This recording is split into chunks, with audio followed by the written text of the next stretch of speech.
Al aire. Bueno, bienvenidos y bienvenidas a todos a esta charla que hoy estamos llevando adelante, este conversatorio. Pensamos en poder reflexionar a partir de recordar el Día Nacional del Abogado Víctima del Terrorismo de Estado, en este marco de pandemia, donde no podemos hacer charlas presenciales. Tenemos que usar, ya saben todos, estos sistemas, pero a la vez también nos da la posibilidad de poder estar conectados con distintos compañeros y compañeras a lo largo y a lo ancho del país. Así que en parte celebramos eso, pero bueno, obvio que necesitamos y esperamos que pronto vuelva la presencia, el calor humano, poder abrazarnos, saludarnos personalmente. Pero bueno, agradezco a todos los que están conectados y principalmente voy a agradecer a los panelistas que nos van a acompañar hoy en la reflexión de esta charla, en el recuerdo de esos abogados que perdieron la vida en manos de esa dictadura que nos tocó sufrir a todos los argentinos. Creo que si hay algo que queda claro, es que ese golpe de Estado vino a instalar un modelo económico, la persecución también a trabajadores organizados fue uno de los pilares de esa dictadura para poder instalar ese modelo que llevó adelante, que fue mucho más destructivo sin duda, también de nuestra democracia futuras y también gente que quedó excluida y que lamentablemente entendemos que la base de esa dictadura fue el modelo económico que se instaló. Hoy nos van a acompañar en este panel María Coronel, que desde Tucumán nos está acompañando, después va a ser presentada bien Paloma, nuestra compañera directora nacional, directora de la parte jurídica de juicios de lesa humanidad de la Secretaría de Derechos Humanos, una compañera que también está conectada desde Jujuy, Martín Fresneda, que bueno, creo que no necesita mayor presentación, un hermano, un compañero del Secretario de Derechos Humanos de la Nación, hoy titular del Observatorio del Senado, de las secciones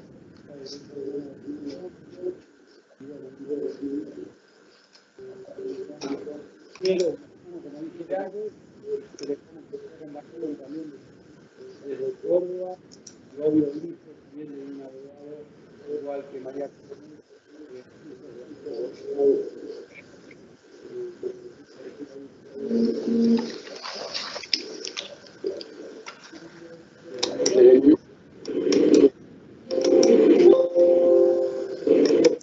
desde Mendoza. Pedimos que se alguien con el audio habilitado, pero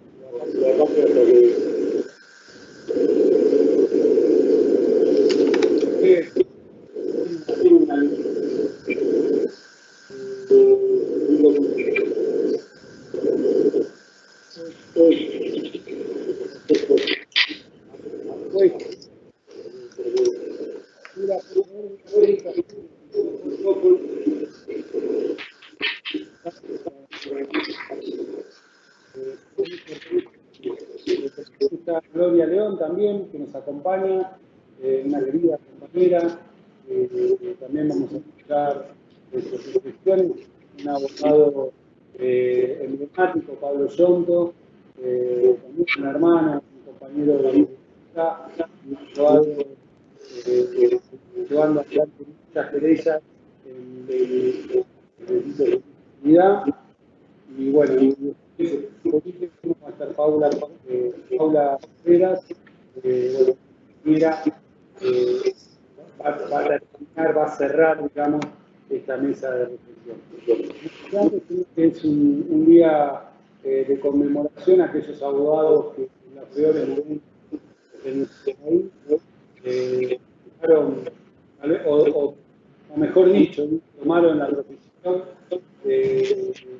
como algo emblemático, como una actividad de defender y acompañar la persecución que están llevando adelante muchos argentinos y argentinas.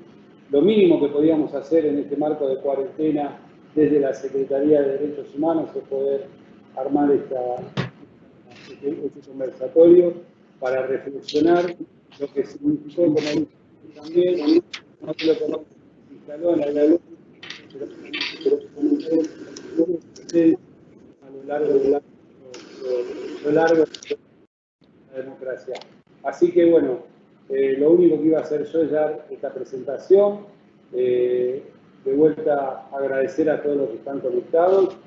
Y le voy a pasar la palabra a Paloma, que va a mediar esta charla y que va a recibir también las preguntas y va a presentar a los distintos panelistas. Así que muchas gracias por estar presente en esta charla. Y bueno, como hago un poquito en todas las charlas, también contarles que la Secretaría de Derechos Humanos, más allá de las imposibilidades que tiene en el marco de esta pandemia, donde se vio interrumpido nuestro plan de gestión, estamos muy activos en los casos de violencia institucional, en los juicios de lesa humanidad que se están llevando de manera virtual y bueno, y tratando de planificar una gestión que la vamos a tener que llevar adelante con una urgencia muy necesaria a partir de que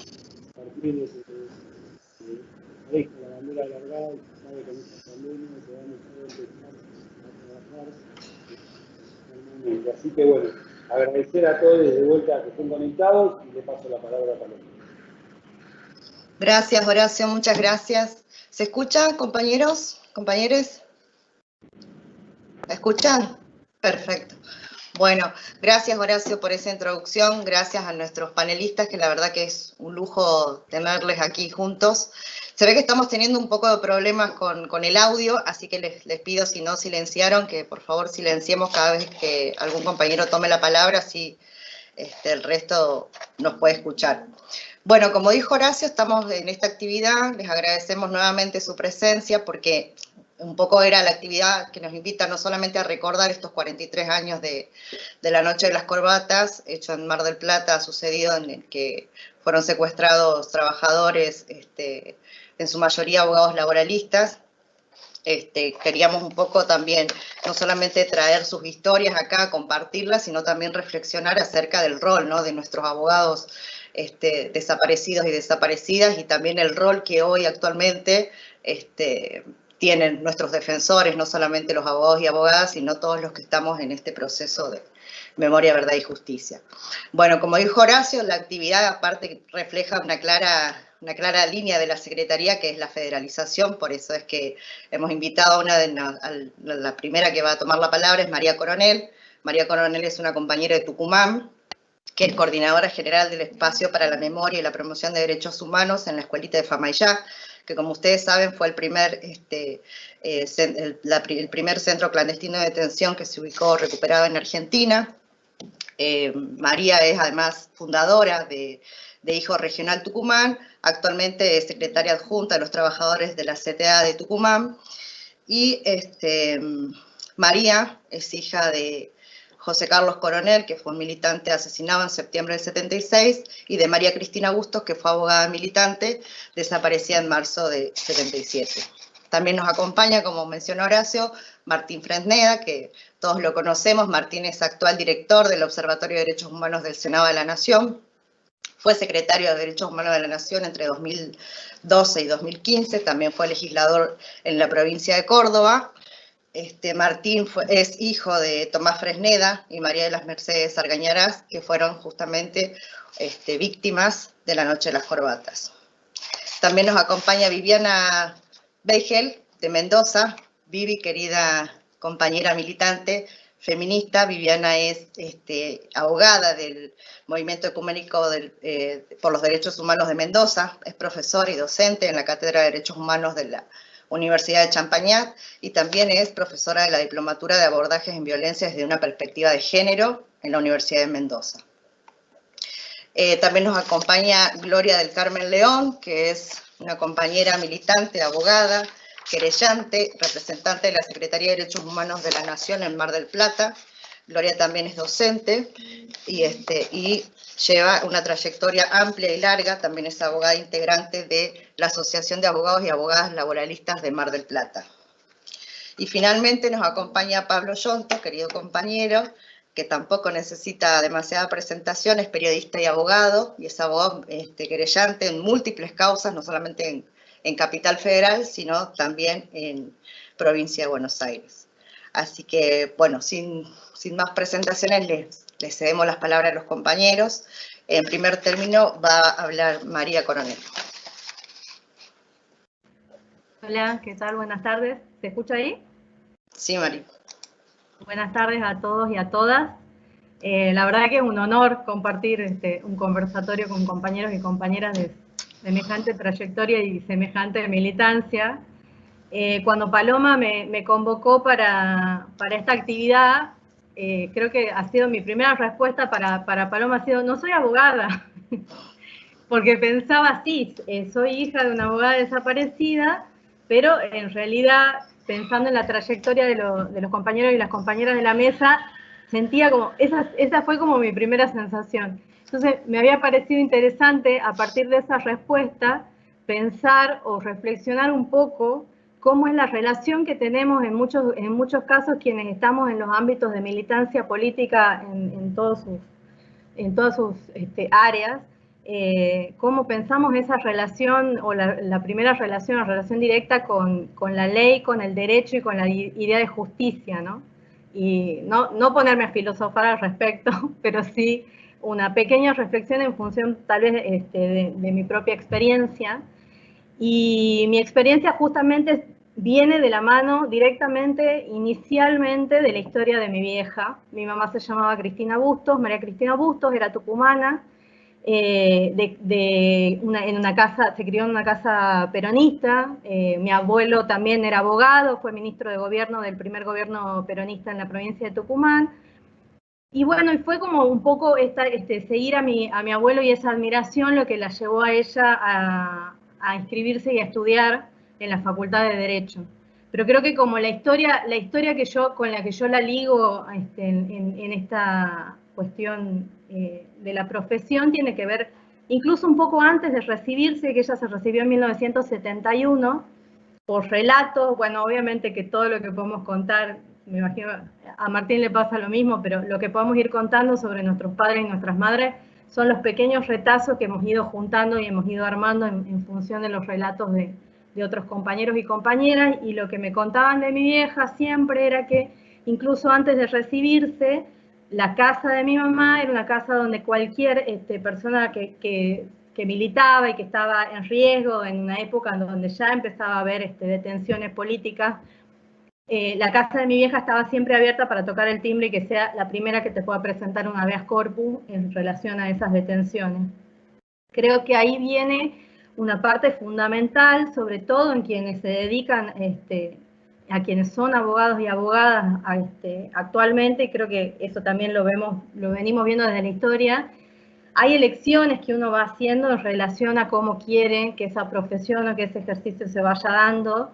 Mi mamá en particular, cuando se recibe, además de ya venir haciendo estas actividades de presentación de habeas corpus, de seguimiento de compañeros que eran perseguidos en sus trabajos también en función de la militancia, ella empieza a trabajar en la Secretaría de Trabajo acá de la provincia de Tucumán, y lo que más se movía en ese momento, o los conflictos más fuertes, estaban dados en función de lo que era lo laboral dentro de la industria azucarera, en los ingenios de la provincia de Tucumán.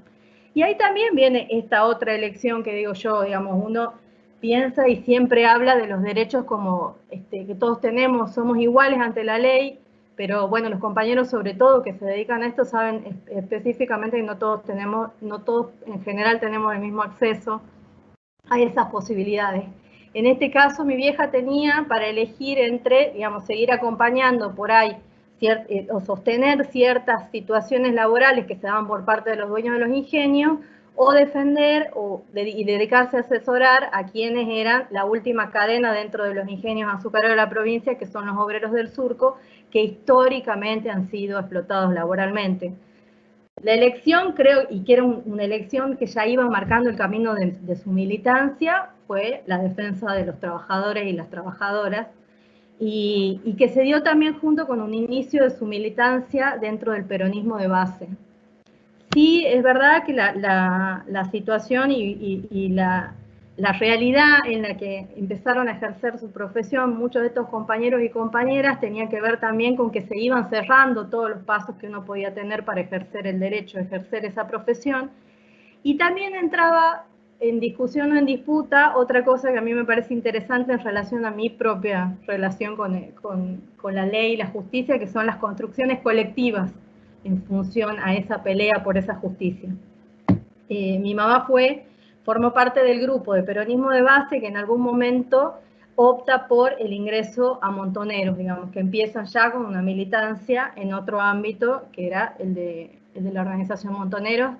Y en ese sentido, bueno, a mi papá lo conoce en la Facultad de Derecho también, y después tuvo que ser abogada de mi papá, porque él fue detenido en 1971, y la abogada de él fue mi vieja hasta que él sale con la amnistía de Cámpora en el 73.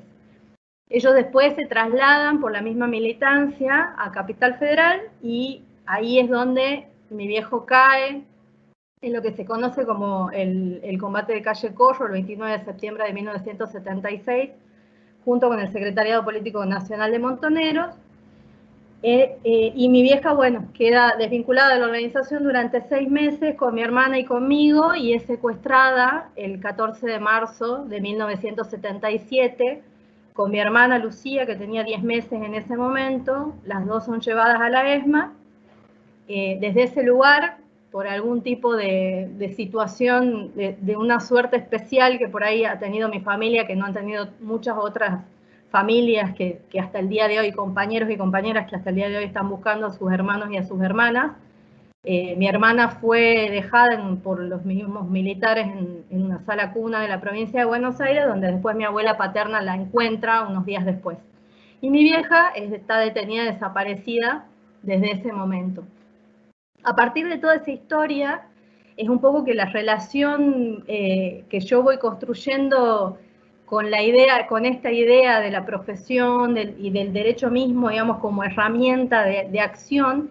Inicialmente, bueno, cuando era niña era como la fantasía de que yo creía que quien defendía derechos tenía como, la lógica era que desaparezca, y para mí tribunales era un lugar que a mí me daba mucho miedo porque creía que la gente entraba y desaparecía ahí. Eran esas fantasías de niña que uno iba teniendo en algunos momentos. Y después el recuerdo más fuerte antes del inicio de mi militancia ha sido este periodo del 86 al 89, donde la ley estaba asociada directamente a la impunidad. Con todas las leyes, la ley de obediencia de vida, punto final, indulto, era como una asociación que yo hacía hasta subjetiva de esa ley al servicio de la impunidad. Y lo que ha ido modificando esa idea o esa relación con el derecho y con ese ejercicio de la profesión, creo que ha sido justamente el ámbito de la militancia. Acá, digamos, el Niato y yo creo que nos hemos criado y nos hemos ido formando en la organización Hijos. A mediados de los 90 hemos empezado con todo un movimiento que implicaba el conocer y el reconocer las historias de nuestros viejos, y también ir pensando nuestras propias militancias. Y en ese contexto, además, la época, mediados de los 90, nos empezó a mostrar también otra realidad, y que era que la mayor impunidad, la impunidad a los genocidas, que era la que marcaba directamente nuestras historias, era como la punta de lanza de muchas otras pequeñas impunidades que tenían que ver con muchísimos otros derechos que estaban siendo avasallados en ese momento, que eran tan básicos como el derecho a la salud, a la educación, al trabajo. Empezar a pensar los derechos humanos desde esa otra perspectiva también, ¿no? Y nosotros teníamos una consigna clara desde el inicio, que era el juicio y castigo, pensado ni siquiera como un objetivo ni como un sueño, sino como una utopía. Y ahí yo siempre destaco, y lo celebro y lo sigo celebrando hasta el día de hoy, cuántos compañeros y compañeras dentro de la organización Hijos se han ido formando como profesionales del derecho, como abogados y abogadas, que se empezaron a dedicar, bueno, primero yo lo miro a Martín y lo pienso sentado frente a Menéndez en esos primeros juicios. Me acuerdo acá el primer juicio a Bussi, que para mí era como estar viviendo una fantasía, era una cosa que en algún momento era inimaginable, y me acuerdo además de la sensación de estar, cuando Bussi entra por primera vez, entra a un tribunal a ser juzgado, y los hijos y las hijas habíamos decidido que no vean nuestras caras, sino las caras de nuestros viejos y nuestras viejas. Y me acuerdo de llorar atrás de esa pancarta por haber llegado a algo que para mí era impensado en su momento. Pero creo que también, creo que lo que destaco en relación a lo que nosotros hemos ido generando como idea de justicia es lo que tiene que ver básicamente con la construcción colectiva, que lo hemos aprendido de nuestras abuelas, que hemos aprendido de las madres de Plaza de Mayo, pero que hemos ido viendo justamente que nuestros compañeros y compañeras nunca hubiesen podido sentarse a litigar en esos juicios si no hubiese habido todo un colectivo atrás también que esté peleando por esos derechos. Más allá de la obvia decisión política que empezó a generar desde el gobierno de Kirchner las políticas públicas de memoria en función del armado de juicios y de muchas otras cosas más, que ahí también es donde entra esta idea ya de la ley en función de verdad modificar la vida de las personas en función de otra cosa que también aprendemos de la historia de nuestros viejos, que es buscar un futuro diferente y un presente diferente sobre todo, digamos, una vida mucho más digna para todos y para todas. Y para no hacerla muy larga, igual, digamos, yo pensaba en los ítems por ahí que habíamos pensado para la charla, y uno de esos era esta construcción, los desafíos de las construcciones colectivas en función de las mujeres como defensoras de derechos humanos. Y yo creo que ahí también pasa, yo me acuerdo mucho, me río porque a veces lo charlo con mis compañeras del movimiento feminista en Tucumán, que cuando yo militaba en HIJO a los 18, 19, 20 años, las veía a ellas ya militando por la ley del aborto legal, seguro y gratuito, y yo lo miraba, nos acompañábamos, pero lo consideraba en un punto como una lucha diferente a la mía.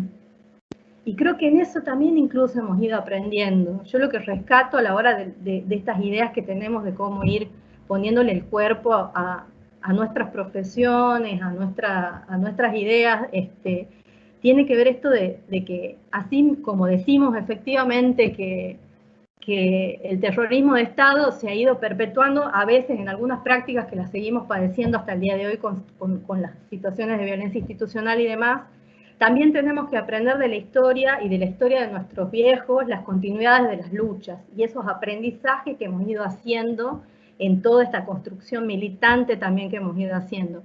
Y me parece que en mi caso, al no ser abogada, pero sí ser militante, pienso que nuestra gran pelea, desafío, batalla, es poder empezar a pensar y seguir pensando, en realidad yo creo que ya lo hemos aprendido a eso, pensar el derecho, pensar la ley como una herramienta para la construcción de estas políticas públicas donde la mirada de la perspectiva de derechos humanos y la perspectiva de género incluso pensada desde lo que ha sido el surgimiento del feminismo, que es romper esta idea de dominación de unos sobre otros, sino empezar a pensar estas políticas inclusivas. El desafío es seguir acompañando, apuntalando y generando todos estos espacios y con políticas y con acciones donde lo transversal sea el respeto y la defensa de los derechos humanos, y también lo transversal sea una perspectiva de género. Y creo que estamos, además, en este contexto de pandemia y en estos contextos también, digamos, de este capitalismo que, a pesar de que estamos en esta discusión de que vamos a surgir mejores y demás, sigue ahí agarrado y afianzado, surgen nuevos desafíos, nuevas complicaciones también, empezar a pensar y a apuntalar un Estado que de verdad acompañe todas las luchas que son en función de defensa de derechos humanos, donde empecemos a cortar con las políticas de violencias policiales, violencias institucionales, donde empecemos a pensar de verdad y acompañar en estas construcciones colectivas un verdadero Estado inclusivo y defensor de cada uno de los derechos de todos y de todas, ¿no? Un poco eso, nada más. Lo hice como muy largo, pido disculpas, pero no, por favor. Sería un poco así nada más. Muchas gracias, María. Muchísimas gracias por tu aporte. Aprovecho antes de darle la palabra a Martín, que ahí hay compañeros que se están comunicando y mandan saludos desde Trelew, Catamarca, de Salta. También nos están comentando que hay algunos problemas aparentemente de conexión, se entrecorta un poco, pero bueno, vamos a tratar de mejorarlo. Sabemos que los compañeros de la Secretaría han estado trabajando muchísimo porque esta conexión salga, así que lo vamos seguramente a lograr. Bueno, Martín, te escuchamos. Bueno, gracias. Buenas tardes. Espero que me escuchen bien. Por lo menos hicimos la prueba de sonido y se veía bien. Voy a tratar de ser muy sintético. Antes que nada, agradecerle a la Secretaría de Derechos Humanos de la Nación por este compromiso con la memoria de estos días, de lo que fue el 6, 7, 8, pero también hasta el 13 de julio de 1977, en donde se dio por llamar la Noche de las Corbatas y por ley con posterioridad el Día de los Abogados y Abogadas Víctimas del Terrorismo de Estado, y también el Día del Abogado Laboralista, el día 7, que es el día que justamente secuestran a Norberto Centeno. También felicitar a la Secretaría de Derechos Humanos porque, bueno, a pesar de la amistad y el respeto que le tengo a Horacio Petragala, que es un hermano, sé que hay muchos trabajadores y trabajadoras atrás que siempre están intentando llevar el Estado donde hace falta y muchas veces con estos tiempos resulta difícil, pero sin embargo se ve que ahí sigue el mismo compromiso de siempre. Así que, comenzando, voy a ser muy sintético, estos días, lo decía en una nota que me hacían, que es una cita ineludible con las ausencias, al menos para mí, y mientras más grande me pongo, más necesito relacionarme o vincularme quizás desde lo afectivo, pero ese lugar, lo afectivo con las ausencias, está muy relacionado al evento, al episodio, a la pérdida directa de lo que ha sido perder un padre, una madre y un hermano cuando yo tenía 2 años y medio. Hace 43 años, a esta hora exactamente, se los llevaban secuestrados y me llevaban a mí, a mi hermano también, y fue la última vez que los vi.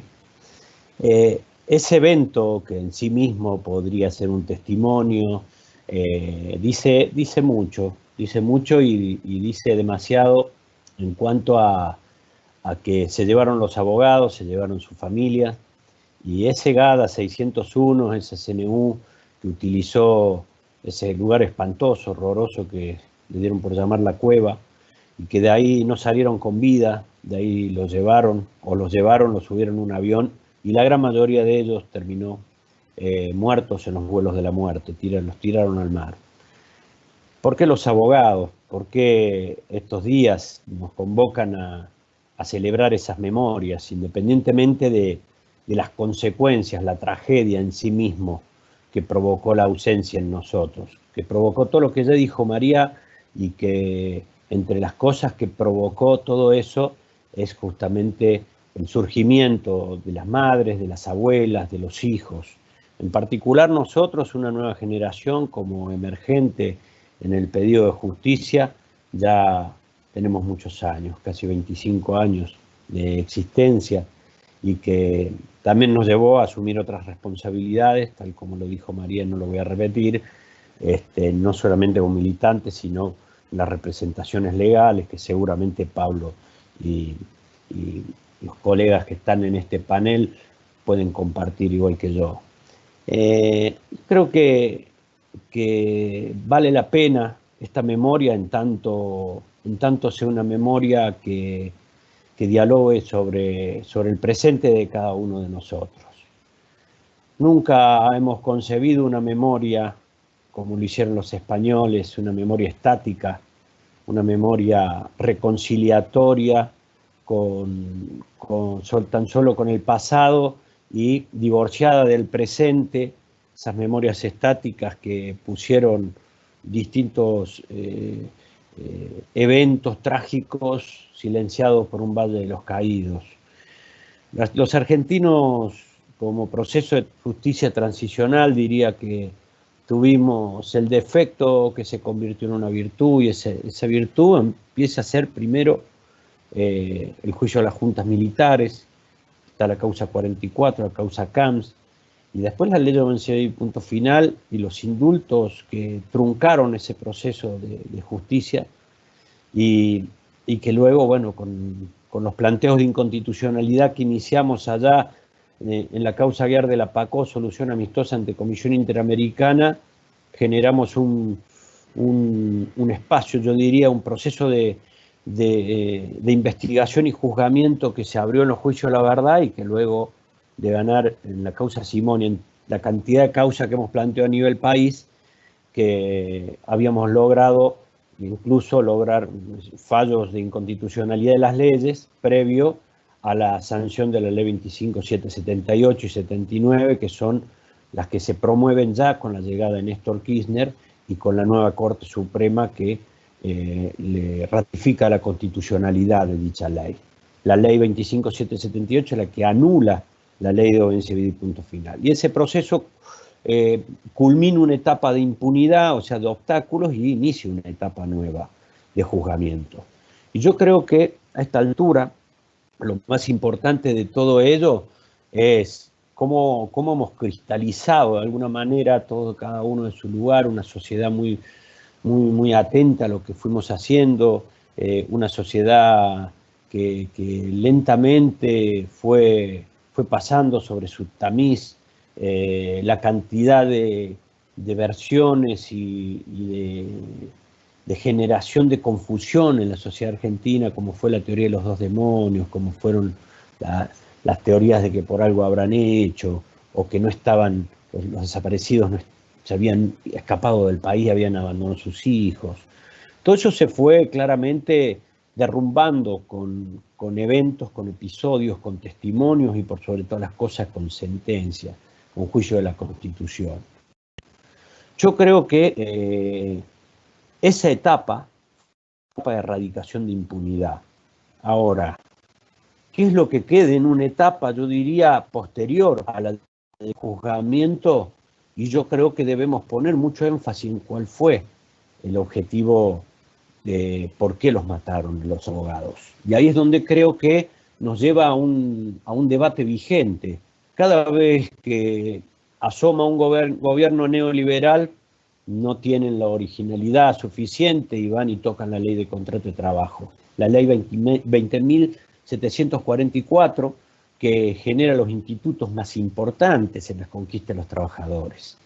Allá por el año 1974, ya el general Perón, creo que con mucha valentía, como presidente, le encomienda a Norberto Centeno la elaboración de la ley de contrato de trabajo, que cristalizara en un compendio todos los derechos de los trabajadores que venían siendo conquistados, y tomando como base ya el informe preliminar que había hecho Vialé Macé en 1800 sobre las condiciones de la clase obrera en la Argentina.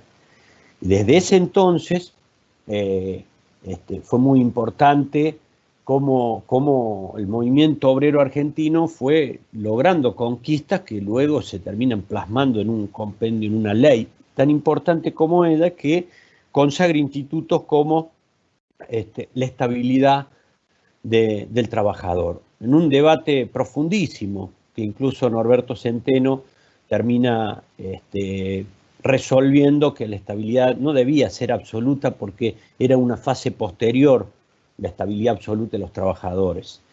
Y al mismo tiempo el régimen de indemnización, que el gobierno Mauricio Macri, como todos los gobiernos neoliberales, carecen de originalidad y quieren ir a tocar esos derechos conquistados por los trabajadores, leyes, convenios colectivos de trabajo, régimen de vacaciones, etc.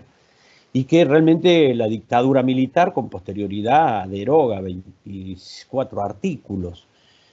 prácticamente suspendida la ley en los principales artículos que generaron una matriz, por sobre todas las cosas, una matriz de empoderamiento del movimiento obrero, de los sindicatos, y lógicamente quienes defendían los sindicatos en ese momento empezaron a hacer y exigir la aplicación de esa ley. Y en la aplicación de esa ley fue que le dieron mucho más, robustecieron, yo diría, la relación de fuerza que tenían el movimiento obrero en ese momento, los sindicatos, para con la economía, para con el sector empresarial. Y en ese sentido creo que realmente uno de los puntos más importantes de la Noche de las Corbatas es que Perón, con esta decisión, y Norberto Centeno, que era un peronista ortodoxo, pero que tenía la claridad de que había que pasar esa etapa, que es que los trabajadores participaban activamente de los producidos, de las ganancias, con un nivel de conciencia sobre la riqueza que producía su trabajo. Y en la riqueza que producía su trabajo radicaba el poder que la dictadura militar quiso atacar. Y atacó no solamente a los trabajadores, sino que atacó a los defensores, a los abogados defensores de los trabajadores, y dejaron indefensos a cada uno cuando empezaron a atacarlos, porque muchos de esos abogados laboralistas también andaban en comisaría sacando a los trabajadores que estaban perseguidos, detenidos, etcétera, o secuestrados, buscándolos o presentando habeas corpus. Entonces el proceso que ha generado la ley del contrato de trabajo era un proceso de distribución de la riqueza en favor de los trabajadores. Ninguna novedad para con la matriz económica que tenía el terrorismo de Estado, el gobierno de Jorge Rafael Videla, conducido claramente por una clara estrategia de los Estados Unidos para con la región. Y en ese sentido creo que el terrorismo de Estado fue muy eficiente, aunque sí más torpe que otra cosa, porque ha generado sin duda un punto de inflexión en la comunidad internacional, en el mundo entero, y realmente generó una triste, célebre etapa en la Argentina en donde eliminaron de una forma catastrófica al opositor político con métodos solo visto en Argelia con los escuadrones de la muerte, método que fue utilizado por el terrorismo de Estado. Entonces yo pienso que cada año que nos convoca esta cita ineludible con las ausencias, nos exige preguntarnos cuál fue esa lucha de esos abogados y cuál es la responsabilidad hoy, como abogados, como militantes, como funcionarios, en relación a esa línea de tiempo que nos lleva cuando uno recuerda. Y cuando uno recuerda, construye memoria, y cuando la memoria te convoca con responsabilidad, no solamente desde el lugar del recuerdo de la tristeza, sino del lugar del compromiso, que es la mejor forma de ejercer la memoria. Hoy defender los trabajadores, hoy defender las personas que necesitan de una abogacía comprometida con la sociedad, hoy defender esa memoria de todos ellos, sin duda es seguir peleando por una distribución de la riqueza donde el Estado tiene un rol y es un rol inclusivo. Y yo creo que ese es el mejor homenaje que nosotros podemos hacerle a ellos y a ellas. Por lo tanto, muchas gracias, compañeros, a todos los que están del otro lado de esta pantalla. Gracias, Horacio, por convocarnos, y a todos los trabajadores y trabajadoras de la Secretaría de Derechos Humanos que nos han convocado a esta cita. Así que muy buenas tardes y sigo escuchándolos. Gracias, Martín. Muchísimas gracias por tu intervención. Bueno, les comento que acá nos están mandando mensajes compañeros de Moreno por la Memoria, compañeros de la Comisión Puente 12, se conectaron compañeros de San Luis, así que están todos mandando saludos y agradeciendo este encuentro federal. Bueno, Vivi, desde Mendoza te escuchamos. Bueno, buenas tardes, no sé si se escucha bien a todos y a todas y a todes. En primer lugar, quiero agradecer la invitación de la Secretaría de Derechos Humanos de la Nación de Paloma, por supuesto, y bueno, en esta jornada que para mí es absoluta, en un día que ha sido denominado el Día del Abogado Víctima de Terrorismo de Estado y que esperemos que pronto pueda ser de la abogada y de las diversidades también, o que se incluya al menos en la denominación a todas, a todos y a todes. Me encantó escuchar a María y a Martín porque, bueno, hablan desde un lugar que emociona, que vincula las historias personales con las memorias colectivas. Y la verdad que en esto de las memorias colectivas siempre pienso que se entrecruzan estas múltiples experiencias, voces, pero también silencios, también olvidos, y también, como dice Elizabeth Helling, hay huecos y hay fracturas que llenar. Y yo lo que quiero llenar hoy, estos huecos que quiero llenar, que ya lo introduje desde el primer momento con el tema de cómo se denomina este día del abogado víctima del terrorismo de Estado, quiero recordar a las mujeres abogadas que fueron víctimas del genocidio argentino. Porque muchas veces en estas lógicas discursivas y en esta posibilidad de la palabra pública que no se da o que genera estos silencios, las historias de las mujeres abogadas quedan opacadas frente a esta sociedad patriarcal en la que vivimos desde hace siglos. Por eso quiero hacer visibles las historias de estas mujeres, cómo pensaban, cómo eran sus espacios de pertenencia en las organizaciones políticas y armadas de la izquierda revolucionaria, mujeres que no solamente habían abrazado la defensa de los derechos de los perseguidos y perseguidas políticas, sino también la defensa de los derechos sexuales y reproductivos, mujeres que se habían apartado de los roles tradicionales de género y que habían salido de esta esfera privada de la familia para comprometerse en la lucha social, en la lucha política y en la lucha por los derechos humanos.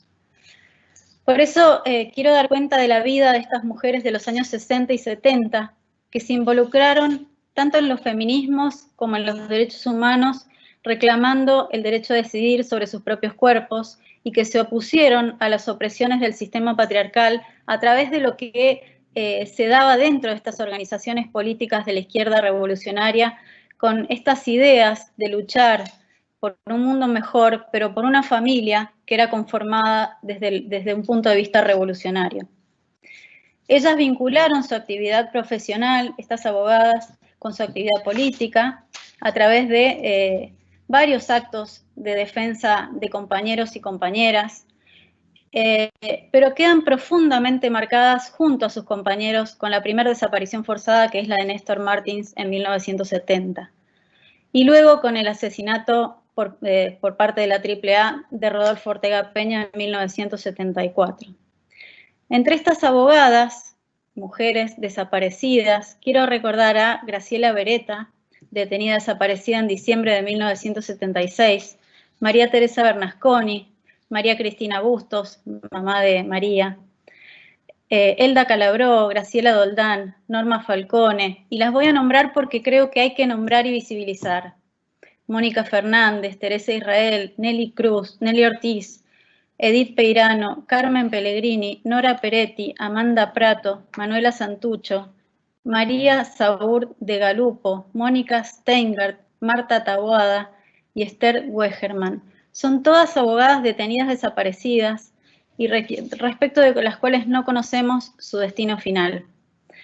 Y también quiero reconocer abogadas que todavía nos acompañan y que han tenido una larga trayectoria en la lucha por los derechos de las mujeres y por los derechos humanos y que también fueron perseguidas y víctimas del Estado genocida, como Nelly Mingersky y Nina Brugo. Y para darle una mirada federal, y justamente porque vengo desde Mendoza, ese reconocimiento quiero hacerlo extensivo a mujeres abogadas que fueron secuestradas y detenidas en la provincia de Mendoza por su militancia política y social. Aide Fernández, una abogada secuestrada por asesorar a familiares en la búsqueda de personas desaparecidas. Susana Sanz de Llorente, abogada laboralista y militante de la Juventud Peronista, que se comprometió en la defensa de los derechos de los trabajadores y trabajadoras. Dora Goldfarb, que fue secuestrada y era jueza, alojada en el centro clandestino destinado únicamente a mujeres, instalado en el Casino de Suboficiales de Mendoza. Y Angélica Escayola, por último, una abogada laboralista, militante política y comprometida en las luchas sociales, que tuvo que salir al exilio y que hasta hoy todas y cada una de ellas levantan las banderas de los derechos humanos. Estas abogadas perseguidas, obligadas a vivir en la clandestinidad, fueron militantes políticas que formaron parte de este conjunto de mujeres que, como bien describe Marta Vasallo en su libro La terrible esperanza, se rebelaron en contra de la división sexual del trabajo. Esto las hacía transgresoras, las hacía verse como personas que amenazaban este sistema patriarcal y se enrolaron en la construcción de un proyecto revolucionario ajeno a la cosificación de las relaciones humanas y a la subordinación de la mujer. Pensaron en la maternidad y la paternidad social para promover la igualdad en las relaciones familiares y la equidad en la participación en el espacio público para las mujeres. Las quiero recordar y hacer visibles a estas abogadas, porque estas abogadas, igual que las mujeres que fueron militantes políticas de los 70, fueron catalogadas por los perpetradores del genocidio como las enemigas públicas de la nación, como las delincuentes subversivas, apátridas, a las cuales había que perseguir. Estas abogadas fueron para los represores, para quienes hoy estamos juzgando en los juicios de lesa humanidad, mujeres fallidas que erraron su destino, doblemente castigadas en los centros clandestinos de detención, reprimidas y disciplinadas en función de su género, a través de las violaciones, de los abusos, de las torturas sexualizadas, de la desnudez forzada, de actos de desmaternalización y de la apropiación de sus hijos e hijas. Débora D'Antonio tiene una investigación muy interesante para quien quiera acceder a su libro, en donde ella visibiliza esta diferente forma de disciplinamiento que sufrieron las mujeres en este cautiverio disciplinario que llama ella, cuyo objetivo fue el de reinstaurar los roles tradicionales de género que ellas habían decidido abandonar. Estas abogadas víctimas del genocidio argentino padecieron esta represión diferenciada basada en el sistema sexogenérico. Participaron de las luchas políticas y sociales y fueron doblemente visibles para la represión y a su vez doblemente castigadas por su condición de género. Esto también ha sido muy visibilizado últimamente y a lo largo de los últimos años en los juicios de lesa humanidad. Y por eso quiero reconocer a mis compañeras abogadas querellantes y abogadas fiscales, tanto de los organismos de derechos humanos como de la Secretaría de Derechos Humanos de la Nación, que han tenido una participación seria, comprometida, destacada en los juicios de lesa humanidad, para poder traducir todo esto que estamos pensando y que venimos estudiando hace varios años en las sentencias de los juicios de lesa humanidad que toman, por fin, estos delitos específicos padecidos por las mujeres como delitos autónomos.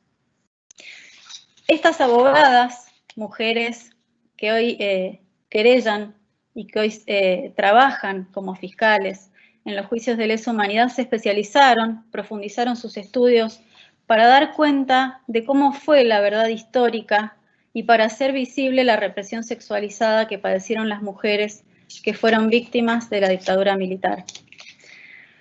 Por eso no puedo dejar de mencionar tampoco a mis compañeras abogadas comprometidas en la lucha por los derechos humanos en los juicios de lesa humanidad, pero a su vez también muchas feministas comprometidas en la lucha por los derechos sexuales y reproductivos, por los derechos de las mujeres, por los derechos de las diversidades, porque todo se entremezcla y todo alimenta esta memoria colectiva que tratamos de construir desde una verdad que debe reflejarse conforme fue la lucha de las abogadas que fueron reprimidas en la última dictadura militar.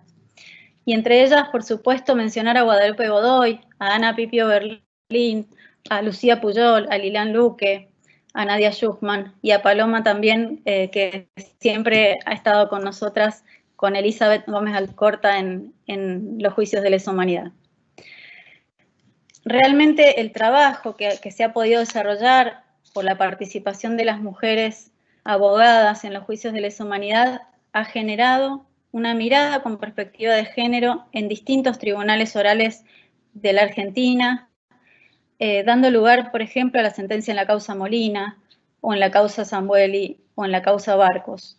Y en Mendoza específicamente, generando una sentencia en cuyos fundamentos los jueces señalaron que las mujeres fueron parte de una represión o una violencia sexual como un proceso de destrucción específicamente dedicado o ejecutado en contra de estas mujeres por haberse apartado de los roles tradicionales de género. Así que yo entiendo que es un homenaje este día a las abogadas que fueron víctimas del terrorismo de Estado y a las abogadas mujeres y también a los abogados, por supuesto, que forman parte de estos juicios de lesa humanidad que son un gran aporte a la memoria colectiva. Quiero decir que lo que buscamos a través de la intervención en los juicios de lesa humanidad es honrar a estas mujeres que fueron víctimas del genocidio argentino, honrar a todas las abogadas que desaparecieron, que fueron detenidas desaparecidas, y también decir que nosotras, las abogadas que participamos en los juicios de lesa humanidad, somos las herederas de estas mujeres abogadas luchadoras de aquellos 60 y 70 y que tenemos la posibilidad de lograr quebrar estos silencios que tanto tiempo nos han opacado en esta sociedad patriarcal. Así que, como dice Elizabeth Helin en su libro La lucha por el pasado, lo que fue silenciado en determinada época emerge con voz fuerte después.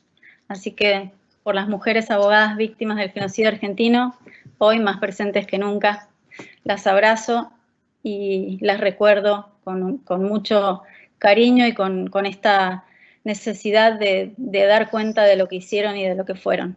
Muchas gracias.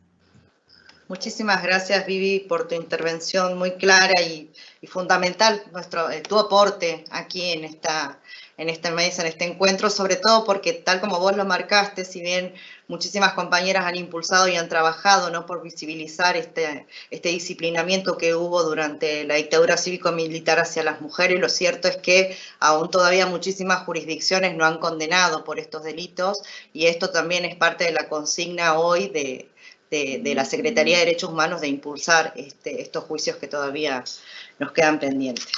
Bueno, ahora vamos a hacerle la palabra a la querida Gloria León, desde Mar del Plata.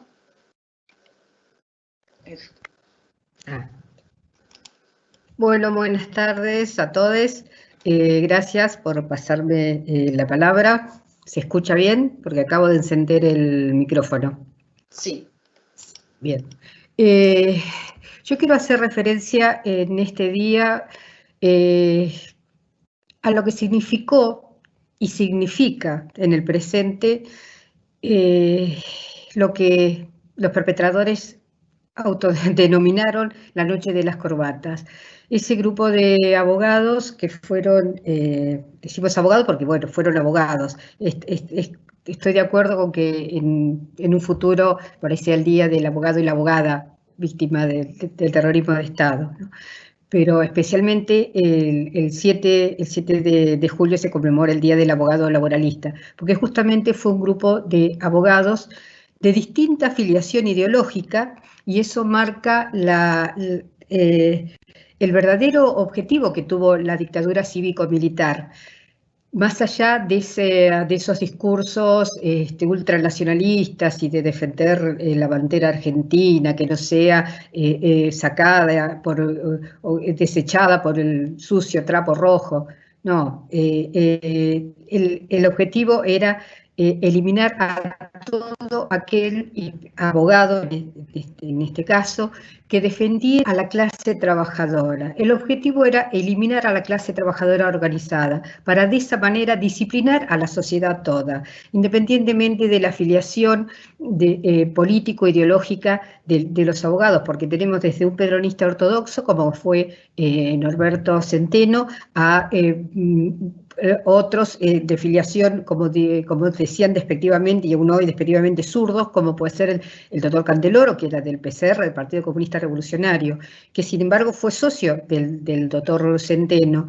Es decir, que el objetivo era eliminar a aquellos abogados que defendían los intereses y los derechos de los trabajadores.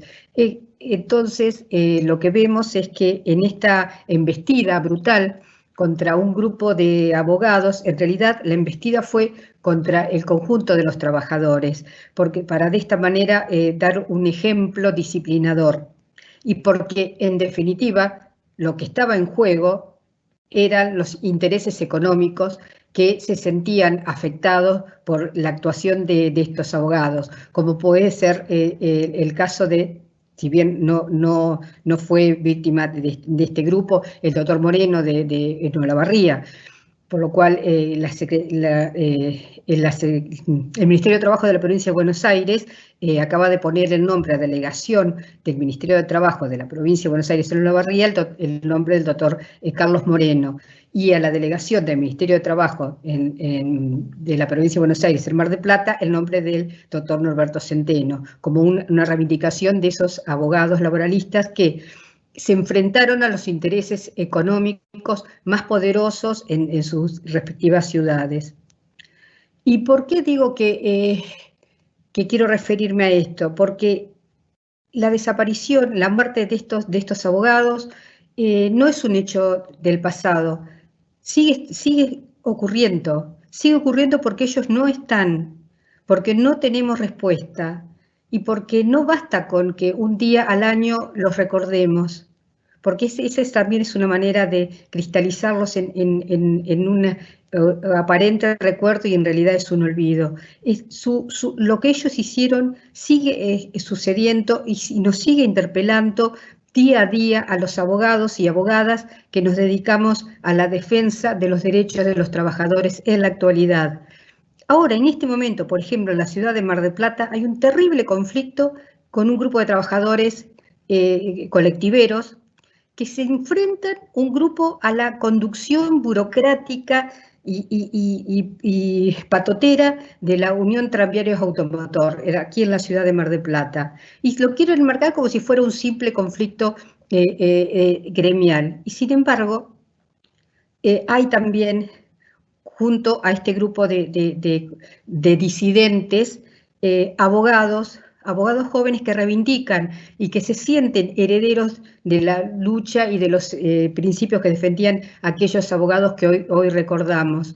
Y digo que esto sigue existiendo, sigue sucediendo, y está en nosotros, en los que hoy estamos, los que nos interpelan no solo a recordar una vez al año la memoria, que es necesario, sí, los actos son necesarios, la colocación de placas y demás, los homenajes son necesarios, pero es mucho más necesario la actuación diaria, cotidiana y el compromiso de cada uno de nosotros en nuestro ámbito de trabajo. Yo quisiera, no sé, ya se ha dicho casi todo lo que se puede decir hoy.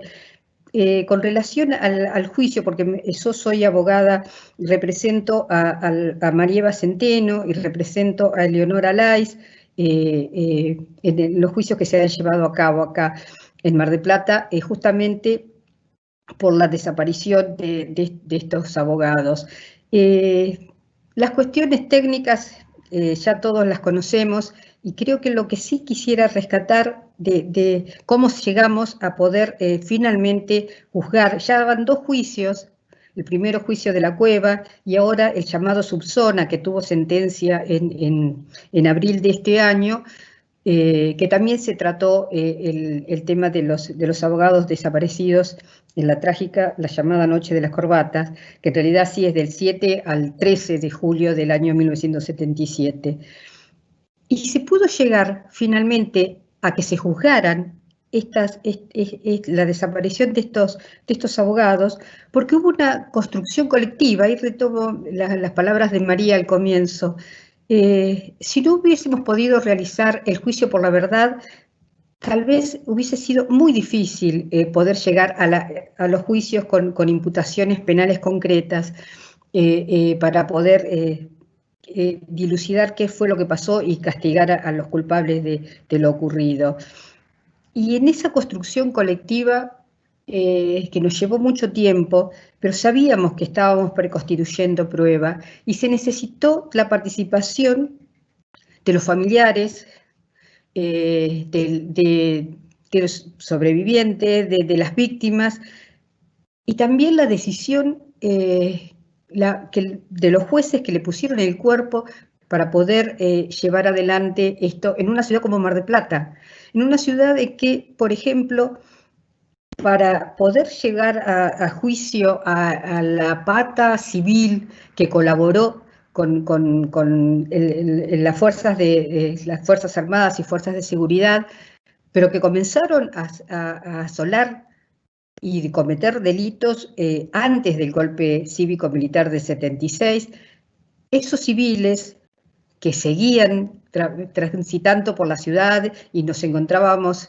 todos los días en tribunales, fue muy difícil, se necesitó una decisión política y una voluntad muy concreta y directa de compromiso de los jueces que decidieron llevar adelante estos juicios y de todos aquellos que se prestaron su testimonio y pusieron el cuerpo para que esto pudiera ser así.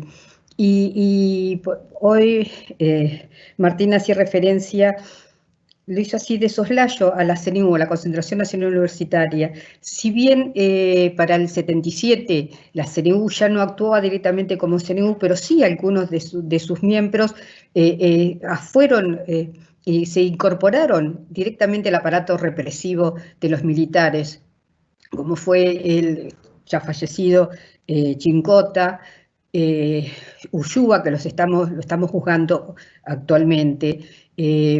Entonces, ¿qué quiero significar con esto? Que si no fuese por la decisión y la voluntad de poner el cuerpo día a día para que estos juicios se pudieran llevar adelante, no hubiésemos llegado a las condenas que hemos obtenido y todavía las que faltan obtener.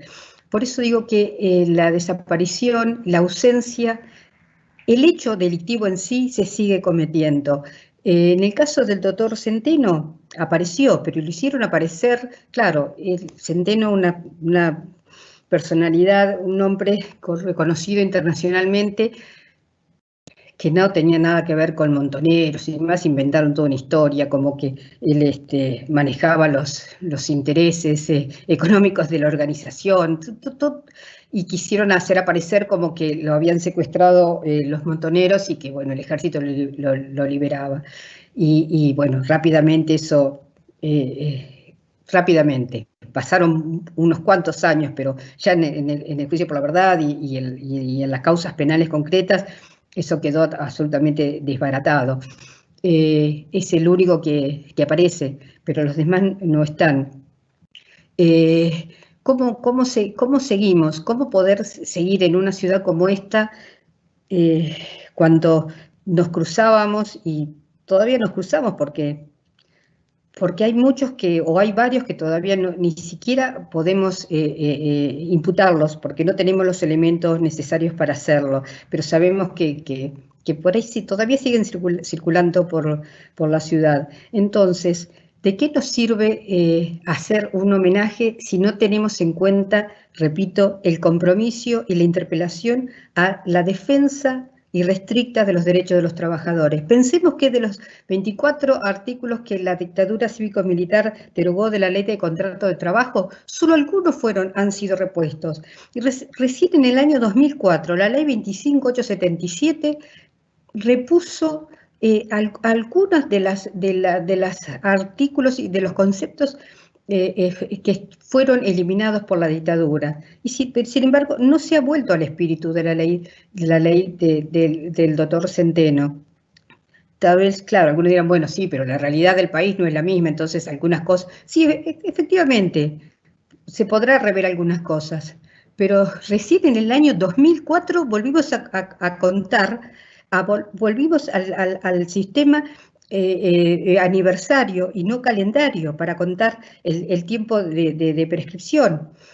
Y se volvió al integrativo del mes de despido. En el año 2004 recién volvimos a recuperar esos conceptos que son básicos del derecho laboral. Podríamos seguir hablando mucho más, pero creo que ya todos mis compañeros que me han precedido han dicho, y lo han dicho de mejor manera de lo que yo puedo decir. Esto me emociona profundamente. Tal vez estoy cansada porque fueron muchas horas hoy de audiencia, pero el compromiso y el honor que significa representar a María Centeno, por ejemplo, wow, es grande, o a Eleonora Lais, por lo que fueron sus padres y por lo que son ellas, por lo que ellas hoy representan. Y yo simplemente quiero terminar estas torpes palabras que estoy tratando de enhebrar. Era otra la idea que tenía para decir, pero bueno, creo que el mejor homenaje es el trabajo cotidiano. Y quiero terminar, digo, parafraseando a Raquel Robles, de unas palabras escritas en una novela maravillosa, Papá Muerto, que dice, ojalá entiendan, ojalá intentamos que vencer es lugar en el futuro. Vencer es seguir intentándolo de otras maneras, de cualquier manera, siempre. Lo que quiero significar que la lucha continúa, que vencer es esto, es una ética, es seguir intentándolo, y por eso quiero decir, compañeros, hasta la victoria siempre. Muchísimas gracias, Gloria. Sí, sabemos y les agradecemos especialmente tanto a vos como a Pablo Yonto, porque sabemos que hoy han tenido jornadas de audiencia de juicio de lesa humanidad y que, bueno, como para que sepan también todos los compañeros que están conectados, que en pandemia también seguimos impulsando los juicios. Bueno, Pablo, te cedemos la palabra y te escuchamos. Bueno, buenas noches ya, compañeras, compañeros de todo el país. Primero, el abrazo a ustedes, a las trabajadoras y los trabajadores que hicieron posible desde la Secretaría este encuentro de hoy, que la verdad, bueno, nos conmueve y nos sacude siempre para estas fechas, pero como es cada vez más grande la distancia entre aquel día, aquella noche de las corbatas y aquellas noches de los secuestros de nuestras compañeras y compañeros, y este presente, y van a pasar los años y la distancia va a ser cada vez más grande, el puente que tenemos que construir entre aquellos días y los días anteriores de ellas y ellos militando por la justicia, ese puente tiene que ser cada vez más sólido, tiene que ser cada vez más grande, y tiene que llegar a quienes pretendemos que llegue, que es a las compañeras y compañeros jóvenes que andan por todos lados, pero también en todas las calles tratando de buscar y conseguir esa palabra que buscaban quienes estamos homenajeando hoy, ¿no? Esa palabra hermosa que es justicia.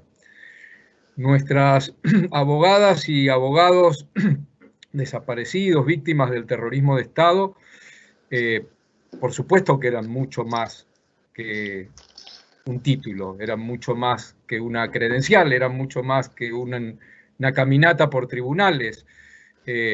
Cuando decidieron pasar a la acción, cada uno a su manera, cada una a su manera, cuando decidieron militar en los gremios, cuando decidieron militar en las organizaciones guerrilleras, cuando decidieron militar en el partido, cuando decidieron llevar adelante en forma independiente su accionar, digo, hicieron mucho más que lo que hace normalmente en la fantasía o el imaginario popular el abogado, ¿no? Que es estar en su estudio, agarrar y escribir, presentar escritos en aquellos tiempos, en papel y la máquina de escribir y patear los tribunales.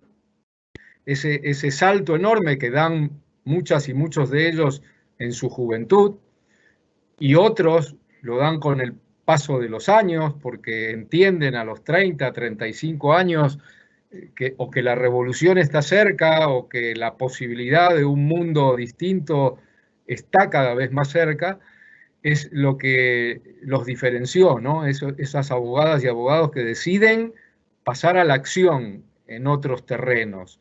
Y es ese compromiso militante, cada uno a su manera, cada una a su manera, lo que hoy también tenemos que rescatar, ¿no?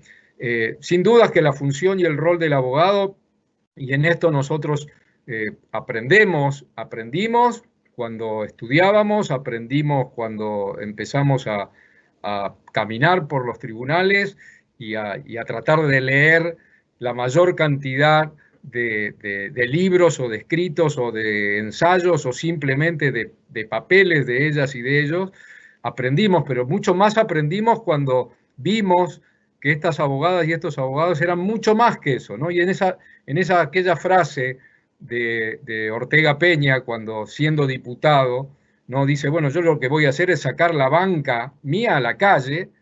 Las abogadas y los abogados lo que hacían era sacar el estudio a la calle. Había que estar en la calle, había que estar en las movilizaciones, había que estar en las fábricas tomadas, había que estar en las cárceles, había que estar en los lugares de combate. Y creo que este homenaje, que incluye ese homenaje a la militancia, me parece que nos tiene que abrir ese panorama. Nosotros somos parte de una sociedad que también pelea por la justicia. Las abogadas y los abogados estamos en sillones, no sé si privilegiados, pero en sillones por ahí un poquito más cerca de estos jueces y juezas que son los que van a tener que dictar la sentencia. Pero quienes también vienen codo a codo con nosotros son miles y miles de trabajadoras a quienes se ha defendido durante todos estos tiempos, miles y miles de excluidos, miles y miles de perseguidos, miles y miles de presos, que los abogados no somos los únicos que buscamos la justicia para ellos. Somos parte de una movilización popular que quienes hoy estamos homenajeando lo entendieron y lo llevaron a fondo. Por eso eso que a veces nos dicen, ¿no? Pero ustedes son abogados militantes. Sí, con orgullo somos abogados militantes. Nosotros miramos con el ojo del pueblo. Nosotros estamos parados de un lado. Nosotros no somos neutrales. Nosotros agarramos los códigos, las constituciones, los tratados y los convenios para obtener beneficios de justicia para los siempre excluidos, para los menos protegidos de la sociedad. No los agarramos fríamente. Nosotros peleamos por la justicia porque nuestros pueblos pelean por la justicia. Y por eso el rescate y ese puente que hay que tender es para que logremos no solo miles y miles de abogadas y abogados jóvenes sumándose a la historia de quienes nos precedieron y nos enseñaron muchísimo. Tenemos que enseñarles lo que era la gremial de abogados. Teníamos que enseñarle lo que eran los juicios de ruptura.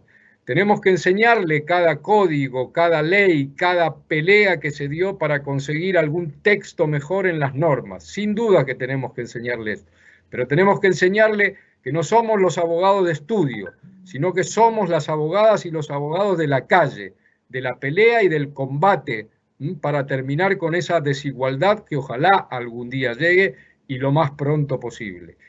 Ese va a ser el mejor homenaje para ellos, sin duda. ¿Tenemos un largo camino? No lo sabemos, en algunos lugares será más corto, en otros será más largo. Cuando recién Gloria contaba lo que sucedía con el gremio o con los compañeros del gremio de colectivos en Mar del Plata, y uno miraba las imágenes y buscaba también ahí en ese acampe que hay ahí. Bueno, seguramente que ahí tiene que haber alguna compañera y algún compañero abogado, en ese frío marplatense, en esas madrugadas que se veían el otro día por televisión, ahí tiene que haber, porque claro, nos llaman, siempre nos llaman para que atender un conflicto, pero en ese conflicto, sin duda, la primera línea de combate son esos trabajadores colectiveros que están luchando por una mejora en el salario. Los abogados intentaremos ayudar. ¿Somos importantes? Sí, sí, seguramente algún granito de arena ponemos para, en este caso, los juicios de lesa, los laboralistas, para lograr, por supuesto, el respeto de los derechos. Pero nunca tenemos que olvidar que formamos parte de un colectivo y que ese colectivo busca, al igual que nosotros, esa palabra hermosa que es justicia. Por eso brindamos por esas abogadas y esos abogados que hoy no están, los homenajeamos. Mucho más también brindamos por los anónimos que quedaron en el camino, esos miles y miles de abogados y abogadas que ya no están, pero que dieron la misma pelea que nuestros compañeros desaparecidos y quienes también merecen nuestro homenaje. Porque ellos eran los que firmaban los habeas corpus cuando nadie los quería firmar, porque ellos eran quienes y ellas quienes iban a visitar a los presos cuando nadie quería entrar a las cárceles, y en ese ejemplo intentamos reflejarnos. Ojalá que cada vez haya más abogadas y abogados en la calle, ojalá que haya cada vez más abogados y abogados peleando por la justicia, pero ojalá que nuestro pueblo sea el que nos agarre del brazo, del hombro y nos empuje en esa lucha universal por un mundo igualitario, por un mundo que tenga justicia. Muchísimas gracias, Pablo. Muchísimas gracias a todos los compañeros que aceptaron esta invitación para este encuentro. Muchísimas gracias a todos los que se pudieron conectar y nos siguieron y nos dejaron sus saludos. La verdad que creemos que estos encuentros son fortalecedores, ¿no? Nos suman en experiencia, nos suman en entusiasmo. Sabemos que todos en este marco de la pandemia seguimos como podemos, pero siempre se puede seguir un poco más, ¿no? Nosotros venimos impulsando los juicios, hemos tenido sentencias, hemos tenido responsables civiles indagados, nos seguimos presentando como querellantes, así que la verdad que esto nos demuestra simplemente que todo es posible, así que esperamos seguir avanzando en la Secretaría con todas las funciones y con toda la defensa colectiva, ¿no?, de los derechos humanos. No sé, Horacio, si estás por ahí, quería agradecerle también a la Subsecretaría de Promoción de Derechos Humanos, Nati Barreiro, que es la directora, que también permitió esto, junto con los trabajadores de la Secretaría, que nos facilitaron este encuentro en relación a lo técnico y que hicieron posible. No sé, Horacio, si querés, si está todavía. Me parece que no. Martín.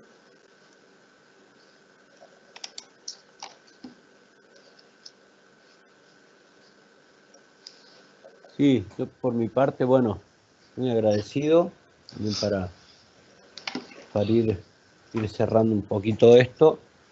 Las palabras de los compañeros y compañeras en alusión a lo que fue, creo que ha significado mucho, en tanto explicó bien el rol que tuvieron ellos, cómo está compuesta la memoria y hoy el rol que asumimos todos y todas desde el ejercicio de la abogacía, desde los compromisos que asumimos con militantes.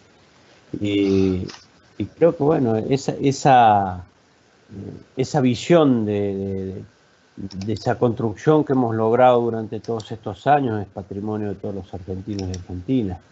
Lo hemos visto cuando intentaron retroceder con el 2x1, el macrismo, cómo emergió una sociedad en defensa de sus propios derechos e intereses, ya no solamente de los organismos de derechos humanos. Y en ese sentido creo que ha sido muy la tarea pero bueno, en particular reconocimiento a los abogados y abogadas, en este caso está la compañera Gloria Areón, saludo y agradezco por el esfuerzo con todos los abogados y abogadas que han hecho todo lo posible para que en Mar del Plata se juzgue, se investigue, se juzgue y se sancione a quienes fueron responsables de estos horrores que insisto, más allá del dolor, era necesario resolver esos episodios como justicia propia.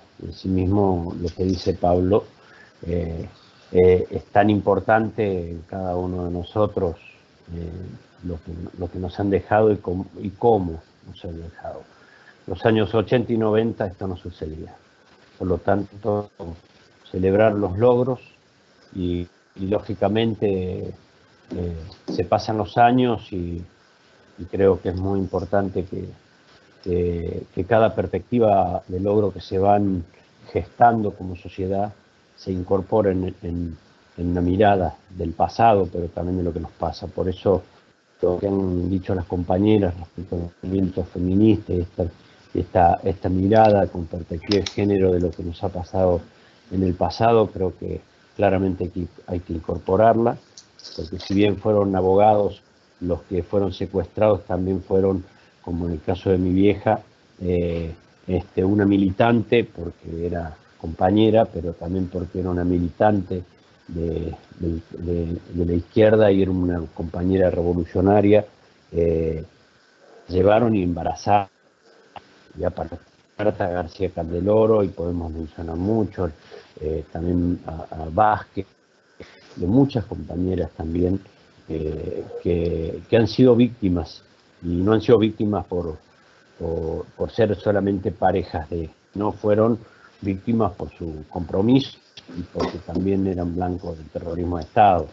En ese sentido me parece que hay un aprendizaje y hay que claramente incorporar esa mirada, por eso rescato este conversatorio que claramente nos va nutriendo a todos de una perspectiva que muchas veces no la miramos, no la observamos y creo que sin duda corremos el riesgo de que el patriarcado, del cual no nos podemos despojar del todo, por más que tengamos la voluntad, siempre está. Y en ese sentido vale que las compañeras estén atentas todo el tiempo a que nosotros podamos ser mejores, ¿no? Así que bueno, muchísimas gracias. Realmente celebro que hayamos podido cerrar esto con este diálogo. Bueno, compañeros, compañeras, no sé si alguna quiere agregar algo más, si no nos vamos despidiendo, les comento, no sé si pueden ver los comentarios de compañeros que han escuchado atentamente, desde lugares de todo el país, están dejando saludos, celebran este encuentro. Creo que, no sé si Horacio todavía sigue conectado, pero bueno, celebramos también que él se sume. Sabemos que se vienen haciendo estos encuentros desde diferentes temáticas en derechos humanos y los propicia, y en cada uno de ellos Horacio siempre está. Así que bueno, compañeros, si nadie más quiere aportar algo más, nos iríamos despidiendo, así los dejamos descansar.